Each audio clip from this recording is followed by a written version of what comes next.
C'est le troisième match ici au Silver Bowl à Beaucouzé entre la sélection américaine et la sélection suédoise. Alors vous l'avez vu lors du dernier match, les Américains se sont débarrassés des Anglais, 212 à 186.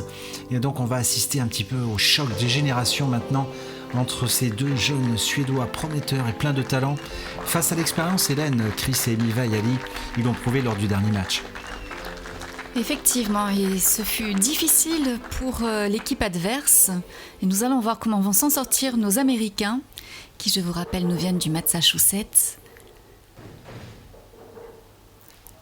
Un couple très impliqué dans le bowling et qui fait des tournois scratch dans 6 États des États-Unis. Et Emi, pour commencer, laisse 4 quilles.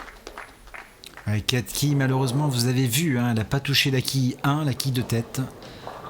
Avec une boule qui a eu du mal à breaker. Elle a un petit problème de friction, je pense.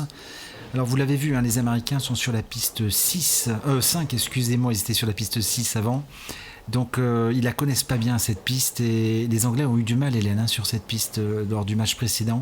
Alors, est-ce que ça va avoir une influence ? On va voir ça tout de suite. En tout cas, bon spare de Emi, elle s'est bien rattrapée sur sa deuxième boule.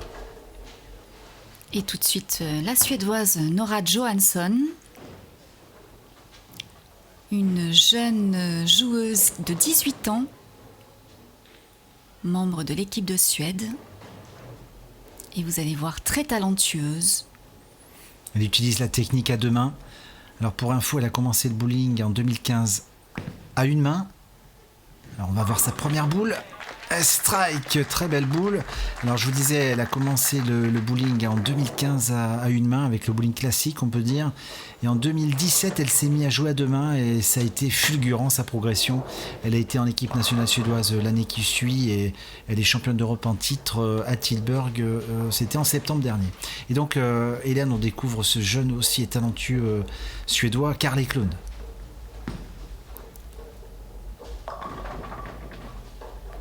Qui ne strike pas sur cette première boule, il laisse une quille. Oui, effectivement, il a 15 ans, imaginez-vous,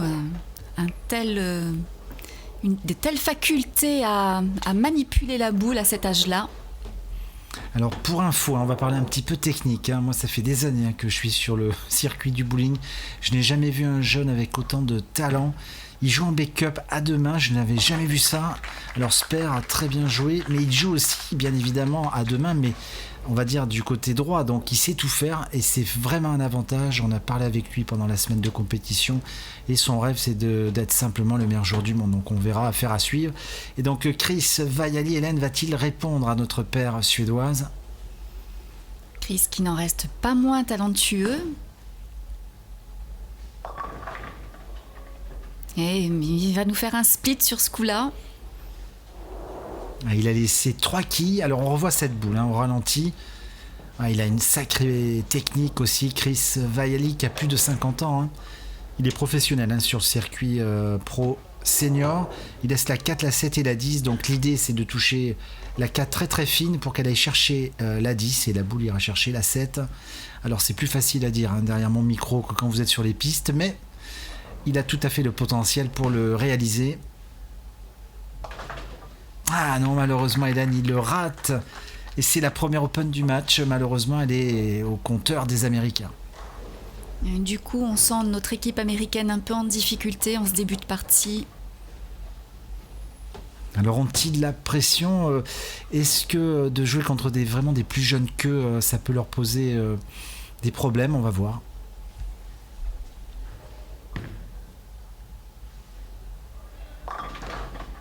Emi rate complètement sa boule et donc elle laisse 4 quilles. Et encore une fois, elle ne touche pas la quille de tête. On la revoit également. Cette boule qui, elle finit pas bien. Elle est dans la même ligne de jeu que sa première frame. Il va falloir qu'elle fasse quelque chose, Emi, pour trouver la solution sur cette piste. En tout cas, ils sont mal partis. Ils n'ont pas fait de strike pour le moment. Alors, il lui faut le spare. Oh là là, je vais porter la poisse, Hélène, parce qu'en plus elle taille ce spare. Et décidément, 2 trous et un spare, ils sont vraiment pas bien. D'ailleurs, Chris Vial, je sais pas ce qu'il lui dit, mais J'ai pas tout compris, mais bon, ça fait un petit score. Regardez, 34 après 3 frames, 2 open. Ils sont très mal partis. Ils ont l'air d'être assez décontractés, heureusement pour eux. Mais il ne faudrait pas qu'ils continuent sur cette voie-là parce que les Suédois sont très très concentrés. Allez, Nora Johansson sur cette frame numéro 3. Elle a fait strike sur sa première boule. Va-t-elle récidiver? Eh oui, et puis en plus avec un strike très explosif. On a vu les quilles, vraiment un excellent brassage. Elle a couché les quilles. Regardez cette boule avec énormément d'effets. Ouais, vraiment très très beau à voir. Et le Suédois qui joue aussi à deux mains mais en backup, décidément ils ne croisent pas leur ligne de jeu, donc ils ont un avantage également. Belle équipe en tout cas. Oh, quelle boule du Suédois, Hélène, il vous impressionne, j'ai l'impression. C'est le cas de le dire. C'est un petit côté magique. Ah, regardez comme elle ballotte la boule de droite à gauche. Ouais, la bande de roulement, moi j'ai regardé, c'est une uréthane. Quand on voit l'évolution de la boule sur la piste, c'est vraiment impressionnant. Allez, Chris, il faut remettre la machine US en route. Ça serait bien qu'il strike.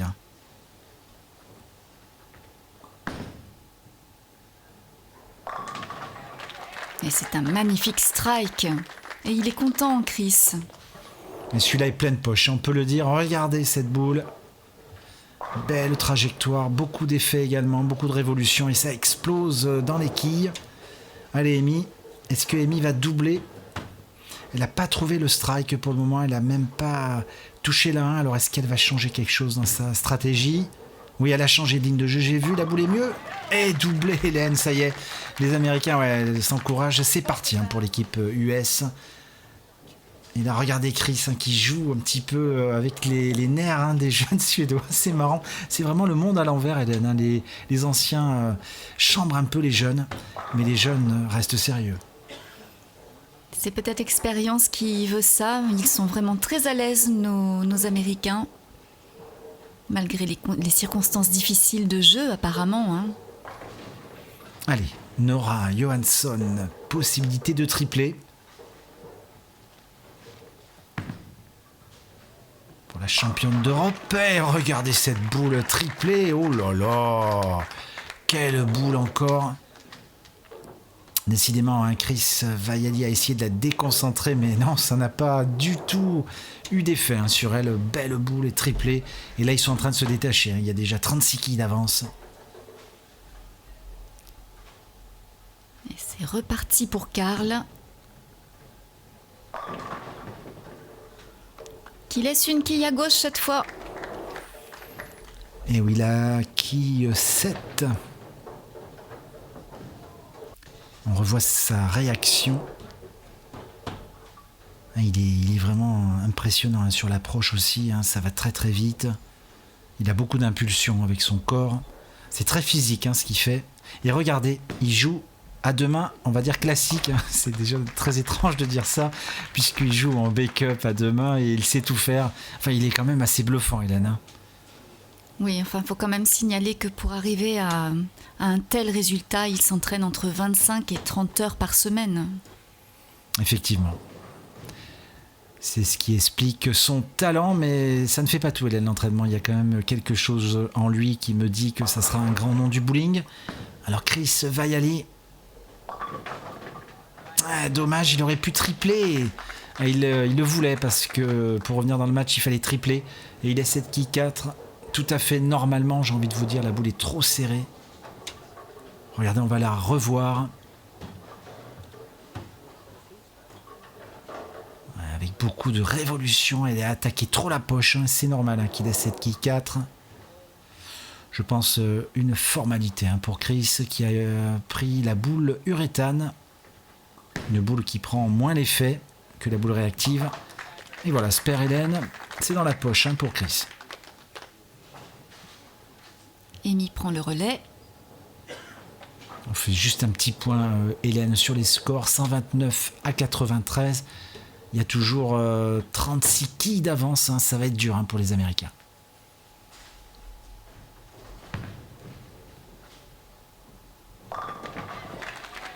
Alors, c'est un peu inattendu, mais Amy fait un strike vraiment très réussi. Ah, il est plein de poche, mais ça fait 2 fois qu'elle met la boule pleine poche. Amy Vaiali. Un beau strike. Mais bon, ils sont quand même encore très très loin parce que 113 à 129, la Suédoise n'a pas encore joué. Alors va-t-elle continuer les strikes, Nora Johansson? Parce que pour le moment, elle ne sait faire que ça. Eh bien, je vais porter malchance, Hélène, hein, cette première boule où elle fait 9 pas strike, avec une super boule encore. Ah, il ne faut pas parler trop vite avec Nora. Mais je pense pas que cette quille lui pose vraiment beaucoup de difficultés. Je pense pas non plus. Alors Hélène, elle vient du sud, hein, je crois, de la Suède, dans une ville qui s'appelle, je vous laisse la prononciation. Que je vais rater. Eksjö. Ça a l'air pas mal, on leur demandera si c'est comme ça. Et Karl Eklund, lui, est au l'ouest de Stockholm. Allez, le spare, pas de souci, bien joué Nora, sérieuse. Ils gardent leur coussin d'avance. Et je vous rappelle qu'il y a une super finale à suivre entre la paire professionnelle Daria Payok, qui est la tenante du titre du Bowling Pro Tour, et associée au joueur professionnel américain Matt McNeil, à ne rater sous aucun prétexte. Magnifique strike de Karl Eklund, épatant. Oh là là, regardez cette boule. Qu'est-ce qui monte au break avec une uréthane, rendez-vous compte. Parce qu'on est sur un huilage, les spécialistes apprécieront à 42 pieds. On avait demandé au bowling, au Silver Ball, de rajouter un petit peu d'huile au centre quand même par rapport au huilage habituel. Parce qu'avec les joueurs que nous avions cette année sur le tour, il fallait de l'huile. Alors Chris, va-t-il striker? Ah non, dommage, il laisse la 10. Il joue avec le public, Chris, il sait que c'est quasiment fini. Alors mathématiquement non, mais on sait que vu le niveau des Suédois en face, c'est quasiment terminé pour eux. Ouais. Vous avez vu sa réaction, Hélène? Oui, ils gardent beaucoup d'humour. On sent qu'ils prennent plaisir. Oh, mais il faut pas qu'ils prennent plaisir trop longtemps, Chris, dommage. Il rate cette quille, c'est pas du tout à son habitude. Mais bon, je pense que la pression est finie. Ils ont plus de... Le match est perdu. Ils le savent. Mais Amy, va-t-elle rester sérieuse jusqu'au bout? Va-t-elle refaire un strike? Elle a l'air pas mal, encore la boule. Et voilà comment on fait un strike, Hélène. Bravo à Amy. Elle sauve un peu l'honneur familial, on va dire, du team US. Elle est tout à fait parfaite. On la retrouvera d'ailleurs, Amy, sur les matchs féminins qui vont suivre ces tests matchs internationaux. Il chambre un peu Amy Vaiali. Chris, il lui dit ouais, j'ai compris ce qu'il faut faire, mais c'est un peu tard maintenant. Et elle lui répond, mais voilà, tu vois, tu aurais dû faire comme moi. Allez, Nora Johansson sur la frame 9. Elle a fait que des strikes et une fois la 10 avec un spare. Et encore un. Oh là là, quelle boule, la championne d'Europe junior de Tilburg. Et quelle vitesse, Hélène, c'est impressionnant. Ouais, c'est vraiment des patates, comme on pourrait dire. Alors, Karl, on est déjà sur la frame 10, on s'est pas ennuyé dans ce match. Tiens, il a changé de boule. Ah, oh là là, il a dévissé Karl Eklund. Mais bon, le match est plié et il laisse 4 quilles. Alors, s'il réalise son spare avec un strike, le score max est de 224. Alors, va-t-il faire ce spare? Oui, ça c'est bon. Il lui reste une boule, Hélène, pour faire 224 avec un strike. Alors, va-t-il faire un strike? Il est applaudi par le public. Ouais, sous les applaudissements du public angevin. Dernière boule du Suédois. Tiens, il a joué. Normalement, celle-ci est strike. En plus, ce strike dans la mauvaise poche, ça s'appelle un Brooklyn. Bravo à eux, hein, victoire de la jeunesse, hein, sur l'expérience, 224. Chris va terminer le match. Il peut terminer à plus de 190, 191 exactement s'il triple. Alors première boule de la frame 10. Super strike, encore 2 boules Hélène. En tout cas on s'est régalé, hein, dans ce match. Il y avait une très bonne ambiance, des deux côtés d'ailleurs. Voilà, ça c'est un super strike, encore 2 boules pour Chris, qui lui aussi a très très bien joué le tour. Il est en 3e position sur le Master. On le retrouvera, tiens il laisse la 10 là, on le retrouvera, hein, pour les prochains matchs télé dans le Master, hein. Alors peut-être qu'il rencontrera Karl ou Nora ou Daria Payok, on va voir, affaire à suivre. Ah, c'est la dernière boule, Hélène, qu'est-ce qu'il fait? Il a pris sa boule uréthane. Ah, il va jouer de la main gauche. Ouais, regardez, il joue de la main gauche. Mais lui aussi, il sait tout faire. Et bien, super, bravo, Chris Vaiali. Avec le spectacle, donc score final 180 pour les Américains à 224. Et on vous dit à très très vite pour la suite et pour la grande finale.